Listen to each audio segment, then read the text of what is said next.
orar para que pues el Señor nos guíe en esta tarea. Bondadoso Señor y buen Padre, en esta mañana que inicia, te damos gracias por tu grande misericordia con que nos has amado. Gracias Señor porque a pesar que no lo merecemos, a pesar de que no somos dignos, Señor, nos has regalado un nuevo día. Un día, Dios, el cual es una oportunidad, oh Dios, para hacer tu voluntad, Dios, para honrarte, Señor. Permítenos, Dios, que con nuestros pensamientos, con nuestras acciones, Dios, podamos darte gloria en este día. Señor, háblanos por medio de tu palabra. Te lo pedimos y te lo rogamos en el nombre de Jesucristo. Amén. Mis amados, vamos a estudiar el Salmo 119 correspondiente a la letra Dalet, las porciones del versículo 25 al verso 32. En esta porción del acróstico del Salmo 119 se usa la cuarta letra del alfabeto hebreo que corresponde a la letra Dalet. Translitera a la letra D de nuestro alfabeto y se usa para demarcar o para capitalizar la palabra Dabat, que significa abatida. Esta es la palabra que introduce el tema de la porción que estudiaremos.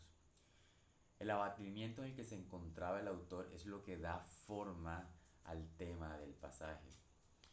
Una de las particularidades que hemos visto a lo largo de este acróstico es reconocer las virtudes de la palabra de Dios, que entre otras cosas debemos decir que son muchas, vistas desde las diferentes circunstancias de la vida. El salmista tiene la intención de resaltar todo el potencial que hay en ella para señalarnos el camino en cualquier situación en la que nos encontremos. No en vano, la Reina Valera titula este pasaje como las excelencias, que puede significar virtudes de la ley de Dios. Solo alguien con una visión tan poco influenciada por el mundo y afinada por el espíritu que inspiró esa misma palabra podría ver en ella más que un libro o un manual de vida. El salmista podría apreciar la rectitud, la belleza y la sabiduría que hay en ella al mismo tiempo, lo cual, mis amados, es mucho más de lo que nosotros llegamos a apreciar en ella o que muchas veces pasamos por alto. En esta ocasión vemos que el salmista abre dicha porción resaltando el papel de la palabra en los momentos de ansiedad y tristeza, no dejando de lado este momento de la vida que suele aparecer frecuentemente para estorbar o para zarandear nuestro caminar de la fe. Y no es para menos que el salmista hable de este tema precisamente cuando la ansiedad, la tristeza estuvo presente sobre gran parte de su vida. Podemos resaltar la escena cuando huía de Saúl o cuando fue confrontado por el adulterio con Betsabé. No obstante, la verdad que emana de esta porción y que el salmista nos quiere transmitir no se circunscribe solamente a sí mismo o a las situaciones que él vivió.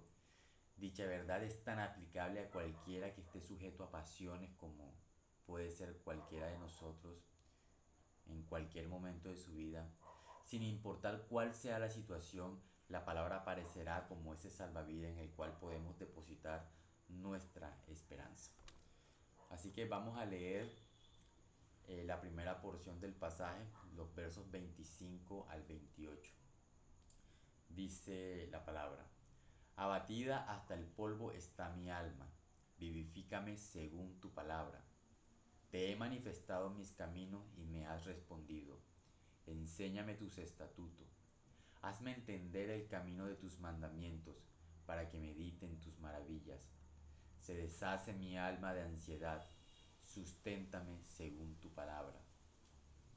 Lo que se resalta aquí es aquella facultad que hay en la ley de Dios para dar socorro en tiempo de abatimiento. Como se dijo antes, las virtudes de la palabra no nos favorece solo en algunas ocasiones. Afortunadamente, su sabiduría sobrepasa ampliamente todas aquellas circunstancias que enfrentamos en nuestro día a día. El salmista describe en este texto que su abatimiento era hasta el polvo. Esta afirmación revela o pone de manifiesto nuestra naturaleza débil y vulnerable que podemos llegar a tener. Basta un poco de tribulación para que la confianza en nuestro Dios tambalee y nos sentamos seducidos a volver atrás. Aún así, de la misma forma como lo denso de la oscuridad habla de lo eficaz que puede ser la antorcha para disiparla, así también podemos decir que lo intenso de la tribulación no apunta más que al hecho de lo esperanzador que puede llegar a ser la palabra. El poder vivificador por el que ora el salmista es aquel que es conforme a la palabra. Y en este sentido debemos decir que el ser humano puede ser muy eficiente al momento de buscar diferentes fuentes para hallar esperanza y consuelo, diferentes a las que buscaba el salmista. Pero estas a la postres no son más que cisternas huecas y rotas, como lo enseñó el profeta. Todo intento de hallar sustento por fuera de Dios siempre será en vano. Y en esto el escritor nos deja un modelo digno de imitar. Él invita al Señor para que sea aquel que escucha y conozca lo que enfrenta, esperando ser fortalecido por aquello que sale de su boca, que en últimas es su palabra. Es exactamente lo que se nos dice a nosotros que debemos hacer cuando se nos menciona que debemos echar toda nuestra ansiedad sobre Él porque Él tiene cuidado de nosotros. Es interesante que el salmista señale dos cosas realmente como importantes en este momento. La primera es ese acto de llegar ante su presencia que él señala en el verso 26 para manifestar nuestros caminos a Dios. La práctica de la oración en tiempo de angustia es vital para el alma, ya que solo Dios puede entender las cosas que vivimos. Debemos verla como un mandato, pero también como un privilegio que tenemos por razón de ser su pueblo redimido. Dios demanda la oración de toda criatura racional, de forma que Él es alabado mientras esto sucede. También es una forma como expresamos nuestra alabanza y dependencia a Él. Generalmente vemos en la oración solo una práctica mecánica, un compromiso asociado a la fe, como algo que simplemente sirve para exteriorizar nuestra fe, pero no caemos en cuenta que en la realidad que estamos llevando a cabo la oración es una práctica que se convierte en algo que es vital para nosotros y en últimas puede hacer la diferencia en nuestro interior. Puede que no cambie la realidad que vivimos, de hecho la oración no está para eso. Sé que se han creado ideas erradas en torno a ella, pero tenemos que ver la oración como algo como una práctica en la cual llegamos ante nuestro Dios para expresar nuestras circunstancias, para expresar de que dependemos de Él. En esa práctica lo que necesitamos es desprender nuestros pensamientos que están habituados a la corriente de este mundo y orientarlos más hacia las realidades de la fe. La segunda cosa que resalta este pasaje es que nuestro entendimiento debe ser inclinado a los mandamientos del Señor, tal como lo expresa el salmista. Si lo vemos bien, esto no es algo que solemos pedir con demasiada frecuencia. Lo que realmente deseamos en estos momentos es que la fuente de nuestra tribulación desaparezca. Eso es lo que pedimos siempre. Sin embargo, el salmista ve en esto una oportunidad para encontrar un mayor asidero a los mandamientos del Señor, como también algo que pueda hacer frente a la tribulación que vive. Si me permite decirlo, esto es algo que nosotros también deberíamos pedir con la misma urgencia, que en cada momento de tribulación podamos aferrarnos más a sus mandamientos y no que desaparezca la fuente de la tribulación. Para el salmista, la palabra era la forma como Dios entraba en relación con él. Era la expresión objetiva de su voluntad, esa línea fina que separaba lo correcto de lo que no lo era, aquello que esperaba de él, eso que señalaba el camino pero que también lo confrontaba.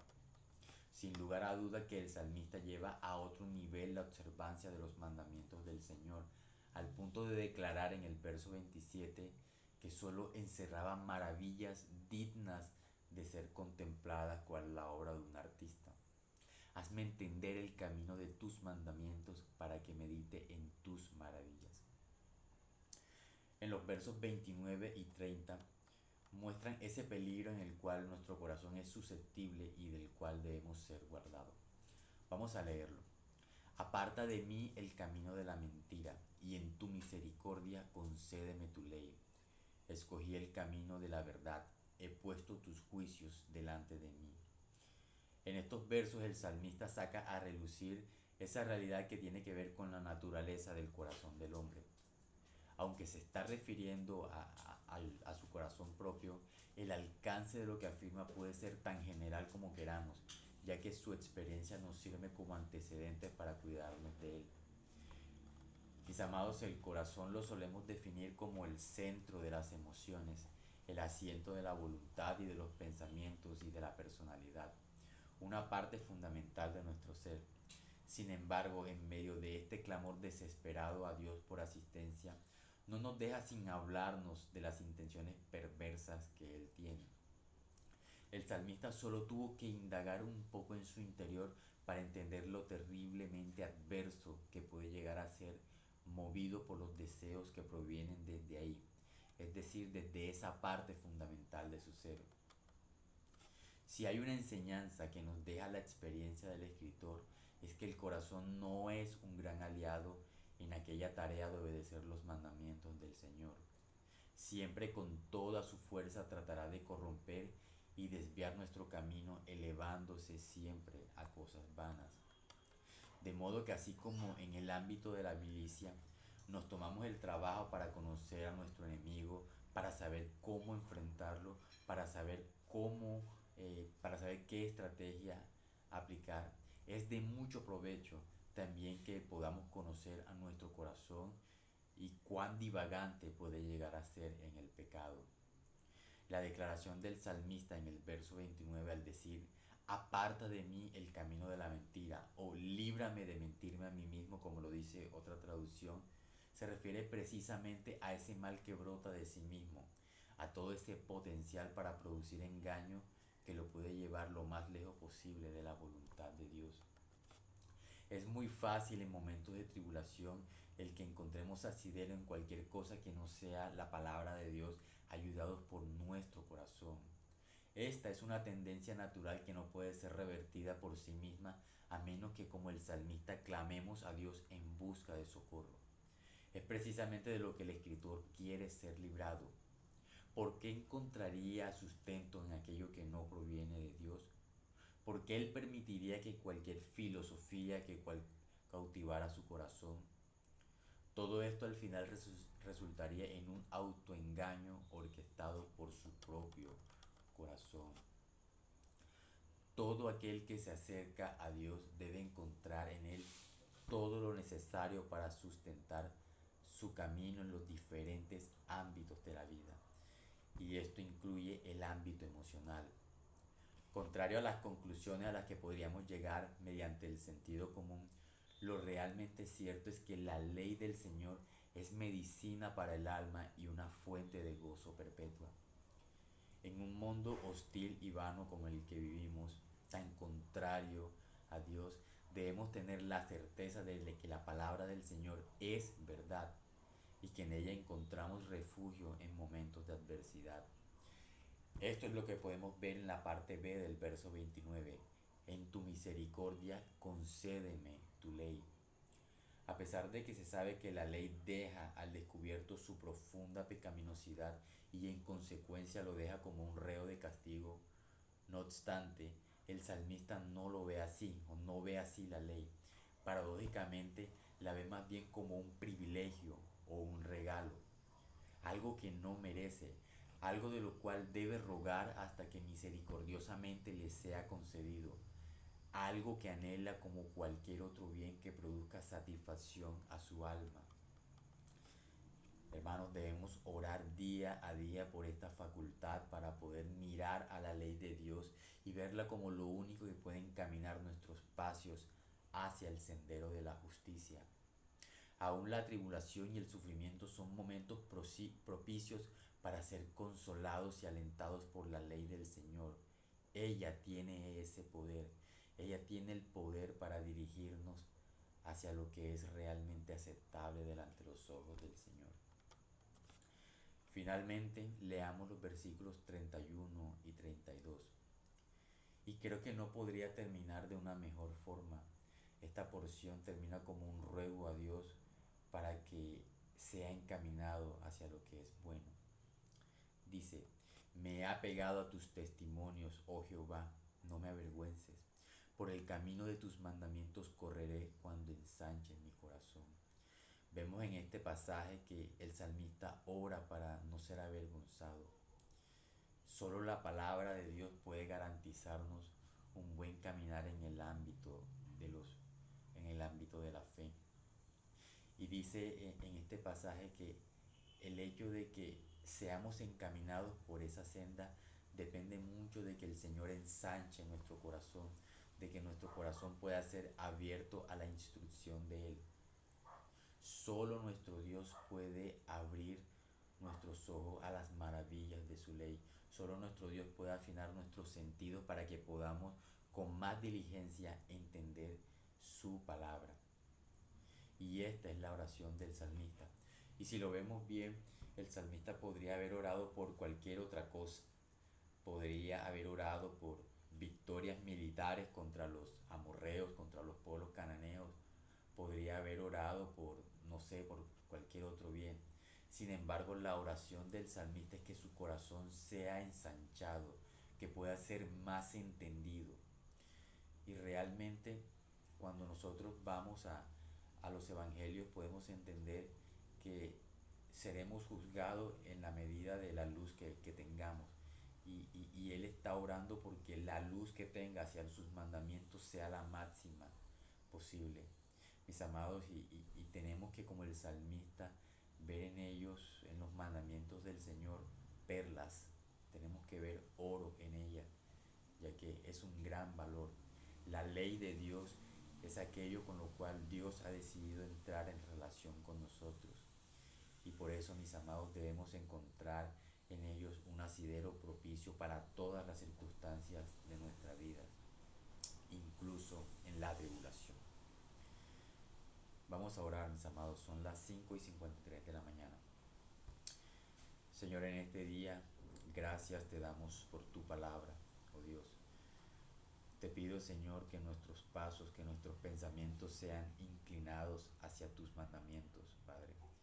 Padre, que así como el salmista oraba, así como el salmista declaraba en el Salmo, oh Dios, podamos nosotros igualmente amar tu palabra en momentos de tribulación, que podamos amarla, podamos vivirla, podamos estimarla, Señor, que nuestra fe pueda ser elevada aún más, oh Dios, cuando las diferentes circunstancias en las cuales tu providencia nos coloca, nos hagan mirar en ella, Dios, en busca, Señor, de consuelo, en busca, Dios, de liberación.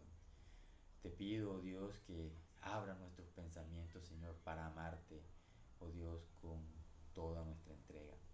Dios, entendiendo que si te amamos, guardaremos tus mandamientos, oh Dios. Gracias, oh Dios. Gracias porque en ti lo tenemos todo, Señor. Tú nos has dado todas las herramientas propicias, oh Dios, para avanzar en el camino de la fe, oh Dios. Te doy muchas gracias en el nombre de Jesucristo. Amén y amén.